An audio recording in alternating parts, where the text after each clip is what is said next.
Good morning students.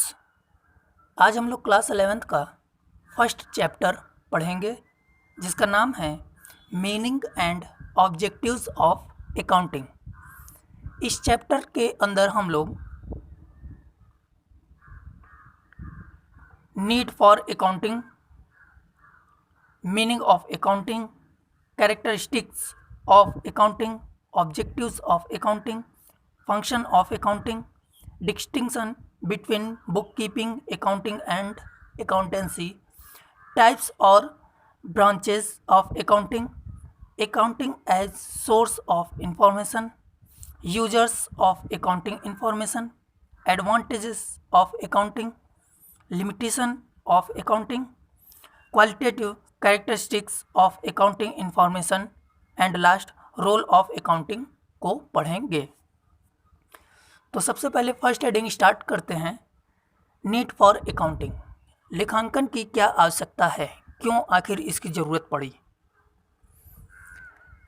Eight the end of each year all the businessman want to know how much they have gain or loss during the year, how much capital is invested in the business at the end of the year, how much amount they are liable to pay and to whom they own it, how much is owned to them and by whom etc.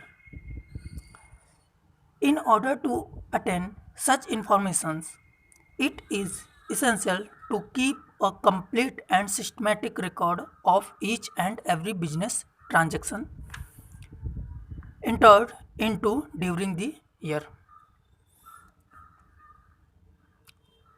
Means प्रत्येक वर्ष के आखिर में, अंत में सारे businessman ये जानना चाहते हैं कि उन्होंने पूरे वर्ष के दौरान कितना फ़ायदा या हानि कमाया है, उनको लाभ हुआ है या हानि हुआ है वर्ष के अंत में। सारे बिजनेसमैन ये जानना चाहते हैं, जिसके वजह से वो अकाउंटिंग करते हैं, लेखांकन करते हैं। उन्होंने टोटल कितना कैपिटल इन्वेस्ट किया है अपने फर्म में, कितनी कैपिटल उनकी खुद की है, कितनी वो दूसरों से उधार लेकर के इन्वेस्ट किए हैं।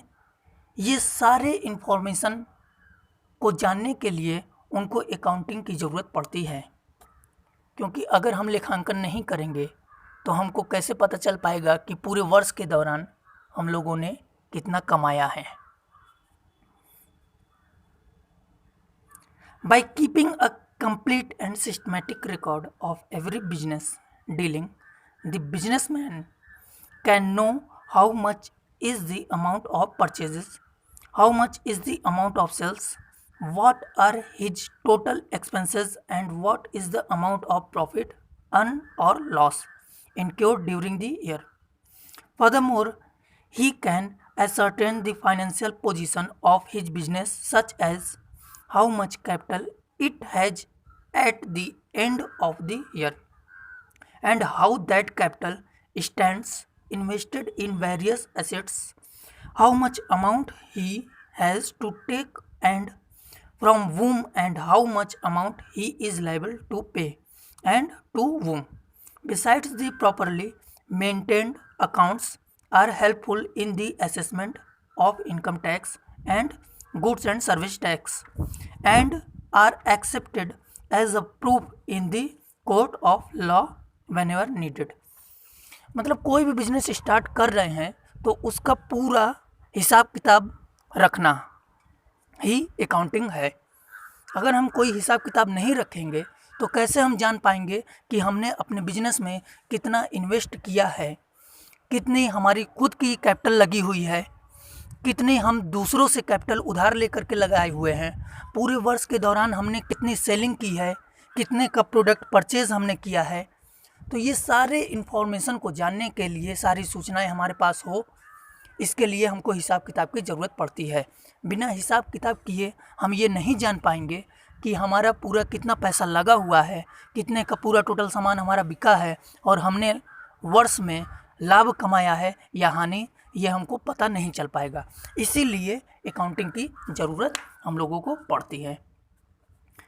Importance of accounting records is increasing day by day. Nowadays, the properly maintained accounts give the answer of a number of questions such as what is the cost of production?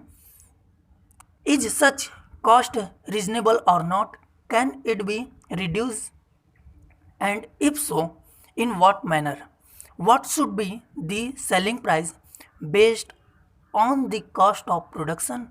Thus, business owners can take important decisions with the help of the information provided by the accounting data. Accounting का जो महत्व है ये दिन पे दिन बढ़ता चला जा रहा है। अब के समय में लोग अकाउंटिंग करके बस यही जानना चाहते हैं कि टोटल जो हमने प्रोडक्ट तैयार किया गया है इसका कॉस्ट ऑफ प्रोडक्शन यानी कि जो प्रोडक्शन हुआ है इसकी लागत कितनी है। जो लागत उस पर आई हुई है हमारे सामान को बनाने में वो लागत रीजनेबल है या नहीं, उसको क्या कम किया जा सकता है, अगर कम किया जा सकता है तो कैसे कम किया जा सकता है। मतलब जो भी पैसा खर्चा हो बिल्कुल वाजिब पैसा खर्चा हो। अपने लागत को कम से कम करके हाई प्रोडक्शन कैसे किया जा सकता है ये अकाउंटिंग हमको सिखाता है। और अकाउंटिंग जो हमको इन्फॉर्मेशन देता है, अकाउंटिंग करने से जो इन्फॉर्मेशन हमको मिलती है उसके बेस पर हम अपने इम्पॉर्टेंट डिसीजन ले सकते हैं। कोई लागत को अगर कम किया जा सकता है तो हम उसे ज़रूर कम करेंगे।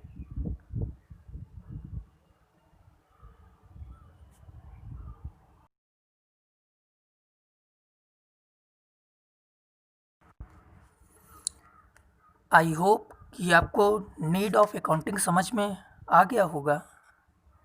अगर छोटे में कहना चाहें 2 लाइन में तो हम ऐसे समझ सकते हैं कि किसी बिजनेस को अगर हम कर रहे हैं तो जब तक हिसाब किताब नहीं रखेंगे, उसका कोई लेखा नहीं करेंगे तो हम नहीं जान पाएंगे कि हमने कितना लाभ कमाया है या हानि हो रही है या हमारा कितना पैसा लगा हुआ है।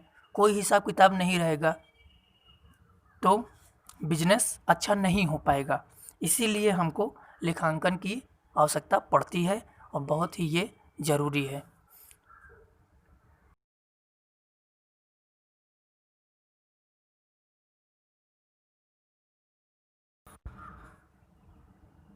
अब हम लोग दूसरी हेडिंग पढ़ते हैं, दूसरी टॉपिक पर आते हैं। Meaning of accounting. Accounting is the art of recording, classifying, and summarizing in a significant manner and in terms of money, transaction, and events which are in the part at least of a financial character and interpreting the result thereof. Accounting is the science of recording and classifying business transactions and events primarily of a financial character and the art of making significant summaries, analyzing, and interpretations of those transactions and events and communicating the result to person who must make decision or for judgment. Means accounting वो चीज़ है जिसको हम मुद्रा के रूप में लिख सकें, मुद्रा के रूप में परिवर्तित कर सकें, लिख सकें।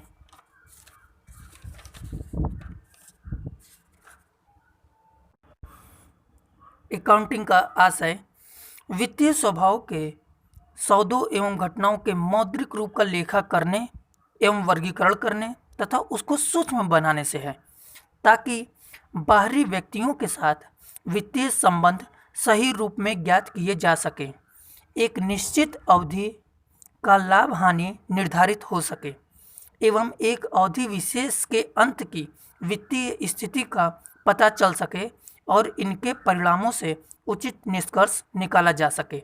यह विज्ञान एवं कला दोनों है, आर्ट एंड साइंस। और इसमें प्रमुख 4 अंग हैं।